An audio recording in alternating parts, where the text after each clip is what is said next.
उत्तर भारत एक ऐसी जगह है जहां आप देखेंगे कि हर मौसम का, हर इलाके का अपना एक अलग ही रंग है। और ये रंग सबसे खूबसूरत तरीके से नजर आते हैं वहां के त्योहारों में।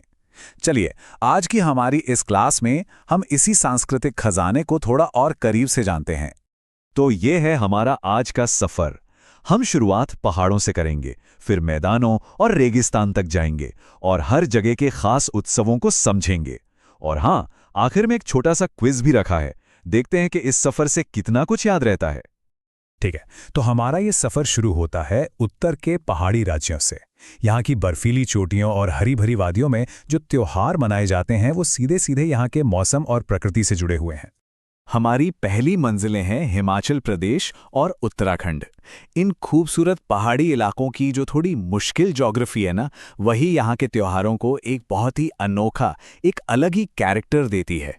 यहाँ के कुछ बड़े त्योहारों को देखें तो एक है हल्दा, जो नए साल और बसंत के आने का प्रतीक है, और दूसरा है हरेला, जो अच्छी फसल और मानसून के लिए मनाया जाता है। मतलब ये त्योहार साफ साफ दिखाते हैं कि यहाँ की जिंदगी प्रकृति के साथ कितना घुल मिलकर चलती है। अच्छा, तो पहाड़ों से उतरकर अब हम चलते हैं उत्तर भारत के बेहद उपजाऊ मैदानों की तरफ। यहाँ के त्योहार सिर्फ खेतीबाड़ी से ही नहीं जुड़े, बल्कि उनका कनेक्शन बड़े बड़े ऐतिहासिक पलों से भी है। और हाँ, यहाँ हर उत्सव का अंदाज भी काफी ग्रैंड होता है। और मैदानी इलाकों में हमारा पहला पड़ाव है पंजाब, जिसे भारत का अन्न भंडार भी कहा जाता है।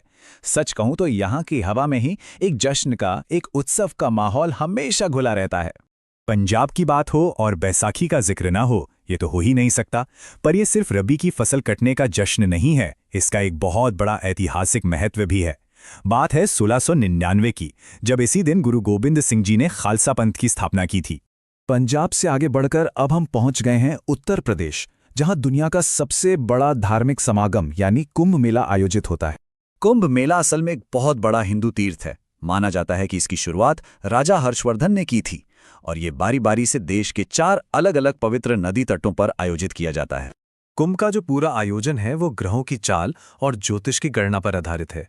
वैसे तो ये हर 3 साल में होता है, लेकिन सबसे विशाल, जिसे महाकुंभ कहते हैं, वो 144 सालों के लंबे इंतजार के बाद आता है। वाकई ये आस्था और समय का एक अद्भुत संगम है। तो यहाँ एक बड़ा फर्क समझना बहुत जरूरी है। देखिए, एक तरफ बैसाखी जैसे त्योहार हैं जो किसी एक इलाके की खेती और लोकल संस्कृति से जुड़े हैं, और दूसरी तरफ कुंभ जैसा एक विशाल आयोजन है जो देश विदेश से करोड़ों श्रद्धालुओं को एक जगह पर ले आता है। चलिए, अब हमारा कारवां आगे बढ़ रहा है राजस्थान के रेतीले धोरों की तरफ और बिहार झारखंड के हरे भरे पूर्वी इलाकों की ओर। यकीन मानिए, यहाँ त्योहारों का एक बिल्कुल ही अलग अंदाज देखने को मिलता है। तो सबसे पहले बात करते हैं राजस्थान की। ये महलों और किलों की धरती तो है ही, लेकिन यहाँ के मेले शायद यहाँ की सबसे रंगीन पहचान है। राजस्थान अपने बहुत ही भव्य मेलों के लिए जाना जाता है। चाहे वो दुनिया भर में मशहूर पुष्कर का ऊंट मेला हो या फिर जैसलमेर का डेजर्ट फेस्टिवल, हर मेले में यहाँ की शाही संस्कृति की एक झलक जरूर दिखती है। अब थोड़ा पूरब की ओर बिहार चलते हैं। यहाँ के त्योहार प्रकृति और खासकर सूर्य की उपासना से बहुत गहराई से जुड़े हैं, जो यहाँ की बेहद प्राचीन परंपराओं को दिखाते हैं। यहाँ के सबसे बड़े त्योहारों में से एक है छठ पूजा, जिसमें उगते और डूबते सूर्य को अर्घ्य दिया जाता है। इसके अलावा सरहुल है, जो आदिवासी समुदायों का नए साल का जश्न है, और ये प्रकृति के प्रति उनके गहरे सम्मान को दिखाता है। तो चलिए, इस लंबे सफर के बाद अब एक छोटा सा फटाफट वाला क्विज हो जाए। देखते हैं कि याददाश्त कितनी तेज काम कर रही है। तो पहला सवाल ये है कि बैसाखी का त्योहार किस ऐतिहासिक घटना की याद दिलाता है? और सही जवाब है खालसा पंथ की स्थापना। अगर यही सोचा था तो बहुत बढ़िया। दूसरा सवाल है, पूर्ण कुंभ मेला हर कितने सालों के बाद होता है? बिल्कुल सही, हर 12 साल में। शानदार। तो आखिर में इन सभी अलग अलग रंग बिरंगे त्योहारों का मतलब क्या है? ये हमें असल में बताते क्या हैं? असल बात यह है कि ये त्योहार सिर्फ एक दिन का जश्न नहीं है। ये तो वो मजबूत धागे हैं जो आज की पीढ़ी को उनके इतिहास से, उनकी जमीन से और उनकी संस्कृति से जोड़कर रखते हैं।